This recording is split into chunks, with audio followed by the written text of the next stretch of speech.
राधे राधे, हरे कृष्णा। आप सभी को श्री राधाष्टमी की बहुत बहुत शुभकामना। भाद्रपद मास के शुक्ल पक्ष की अष्टमी तिथि को श्री राधा रानी की भाद्रपद मास की शुक्ल पक्ष की अष्टमी तिथि श्री राधा रानी को समर्पित है। आज के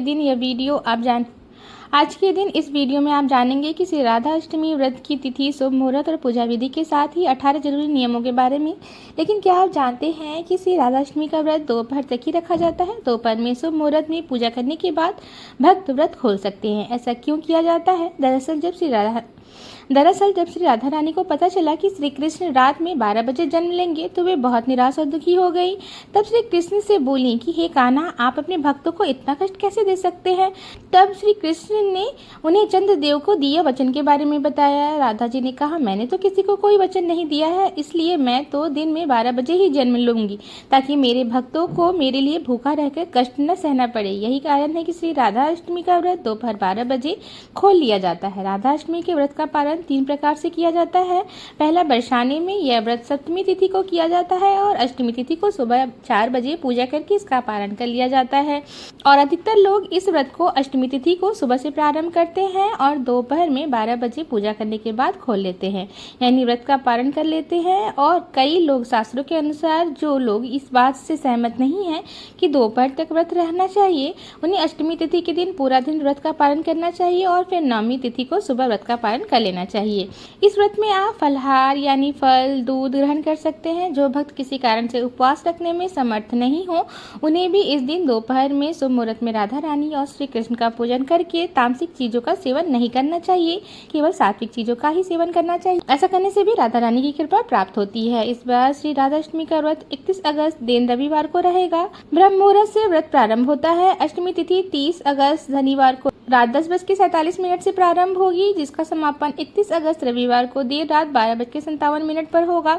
31 अगस्त रविवार को ब्रह्म मुहूर्त सुबह 4:46 से लेकर 5:24 तक रहेगा। सूर्योदय होगा सुबह 6:12 पर और सूर्यास्त शाम 6:41 पर होगा। अनुराधा नक्षत्र शाम 5:27 पर रहेगा और इस दिन भद्रा भी लग रही है, जो कि सुबह 5:49 से लेकर 11:54 तक रहेगी। लेकिन भद्रा का वास इस बार स्वर्गलोक में रहेगा, इस कारण से भद्रा धरती पर अशुभ नहीं मानी जाएगी, तो आप इस समय पूजा पाठ संबंधी कार्य कर सकते हैं। राहु काल सुबह 4:30 से लेकर 6 बजे तक रहेगा। अब जानते हैं पूजा और व्रत के शुभ मुहूर्त के बारे में।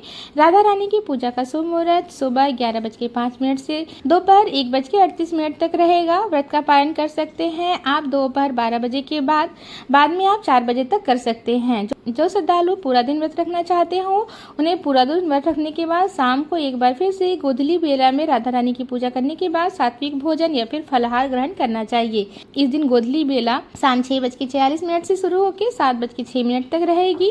और श्री राधा अष्टमी के दिन से आप 14 दिन तक चलने वाले वरलक्ष्मी व्रत का शुभारंभ भी कर सकते हैं। आप चाहे तो इस दिन राधा अष्टमी व्रत के साथ ही वरलक्ष्मी व्रत दोनों ही रख सकते हैं। व्रत रखने से एक दिन पहले सभी व्रती बहनों को केवल सात्विक भोजन ही करना चाहिए। व्रत के दिन सुबह हो सके तो ब्रह्म मुहूर्त में या सूर्योदय से पहले उठकर स्नान करें। साफ सुथरे सफेद, पीले या गुलाबी रंग के वस्त्र धारण करें।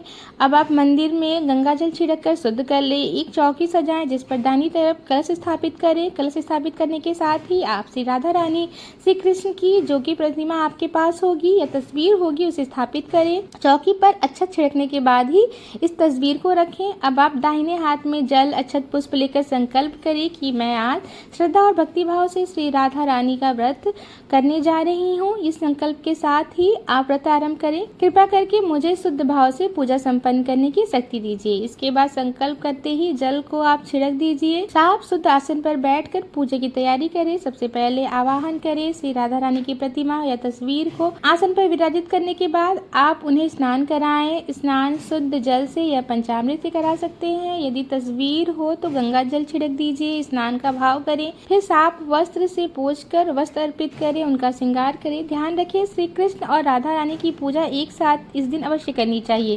ताजे फूलों से श्रृंगार करें। फूलों के गहने, सुगंधित इत्र आदि अर्पित करें। राधा रानी को तिलक लगाएं। चंदन, केसर या रोली से तिलक कर सकते हैं। माला अर्पित करें। धूप दीप जलाकर श्री कृष्ण और राधा रानी के चरणों में अर्पित करें। श्री राधा रानी को ओम ह्रीं श्रीं राधिकाय नमः इस मंत्र का जाप कर सकते हैं। यदि हो सके तो छोटा सा हवन आप कर सकते हैं, जैसे कि नवरात्रि के दिनों में करते हैं।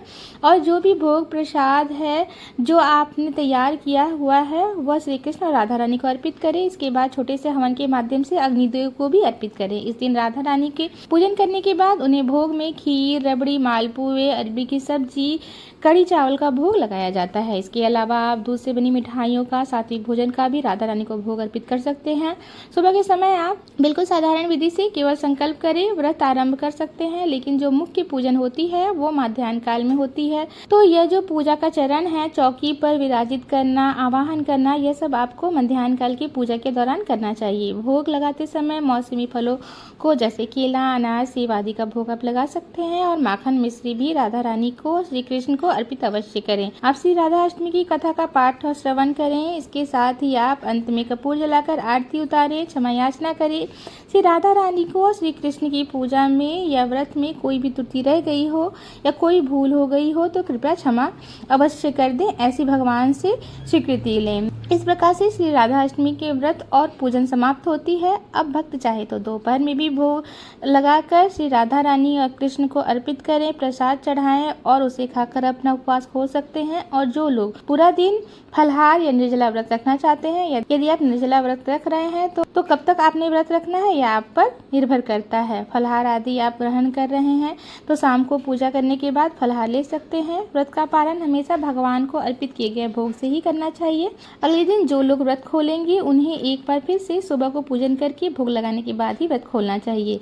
बिना दान दिए कोई भी व्रत अधूरा रहता है, इसलिए इस दिन पीले वस्त्र का दान किसी सुहागिन या फिर किसी कन्या को दे देना चाहिए। कन्या पूजन भी आप इस दिन कर सकते हैं। किसी एक छोटी कन्या को आप भोजन करा सकते हैं, उन्हें कोई उपहार की वस्तु दे सकते हैं, क्योंकि इस बार श्री राधा अष्टमी रविवार के दिन पड़ रही है और श्री कृष्ण का भोग तुलसी जी के बिना अधूरा माना जाता है। इसलिए आप शनिवार के दिन ही तुलसी के पत्ते तोड़कर रख लें। यदि आप तोड़ना भूल जाएं तो अपने गिरे हुए पत्ते को भी साफ कर जल में धोकर श्री कृष्ण को अर्पित कर सकते हैं। रविवार के दिन शाम के समय आप तुलसी जी के पौधे में दीपक अवश्य जलाएं। ऐसा करने से श्री राधा और श्री कृष्ण अपने भक्तों को सभी मनोकामनाएं पूर्ण करते हैं। इस दिन जो भक्त उपवास रखते हैं उनकी सभी मनोकामनाएं लाडली जी की कृपा से अवश्य पूर्ण होती है। अब जानते हैं जरूरी नियमों के बारे में जिसके बिना श्री राधा अष्टमी का व्रत अधूरा माना जाता है। तो राधा अष्टमी के व्रत में आप निर्जला या फलहार दोनों ही तरीके से व्रत रह सकते हैं। निर्जला व्रत में जल या अन्न कुछ भी ग्रहण नहीं किया जाता है, जबकि फलहार के समय आप फल या जल का सेवन कर सकते हैं। व्रत करने वाले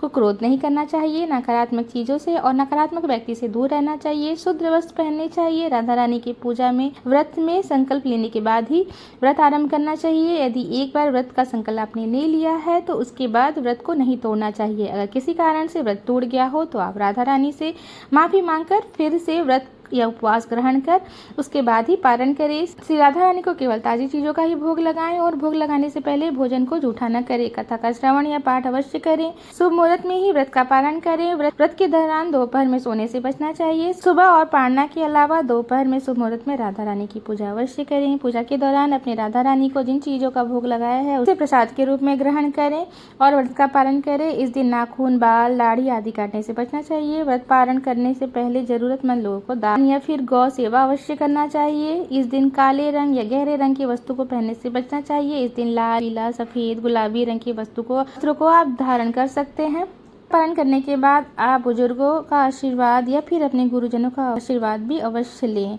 महिलाओं को बाल खुले रख के पूजा नहीं करना चाहिए। राधा रानी की पूजा के दौरान महिलाएं या कन्याएं बाल बांधकर चुनरी से ढककर ही पूजा करें, जबकि पुरुष रुमाल से सर को ढककर इस पूजा को करें। इस दिन महिलाएं और कन्याओं को बाल धोने से बचना चाहिए। अष्टमी तिथि प्रारंभ होने से पहले आप बाल धो सकते हैं और किसी विशेष मनोकामनाओं की पूर्ति करने के लिए आसपास के श्री राधा रानी के मंदिर में 8 बातियों वाला घी का दीपक अवश्य जलाएं। ऐसा करने से आपकी मनोकामनाएं पूर्ण होंगी और श्री राधा रानी आपका व्रत भी स्वीकार करेंगी। यह थी आज की वीडियो। उम्मीद है आपको पसंद आई होगी। राधे राधे।